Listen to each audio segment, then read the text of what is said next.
Namaste everyone, welcome to YogaByShraddha. Today I am going to do a compass pose. So how to do compass pose? You need to do some hamstring stretches and hip opening stretches. After that only you can do this asana.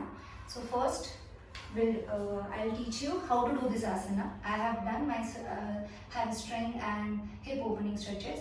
I will update all these stretches in my further video. So how to do? You need to, I am doing with my left leg. So first hold your left leg with your right hand. Place your left shoulder full inside of your left leg and slowly try to lift your left leg as up as possible and try to make it straight. Hold your sole and hold. You need to do a shoulder stretch also for that, and hold here for 20 seconds. Try to make your back straight.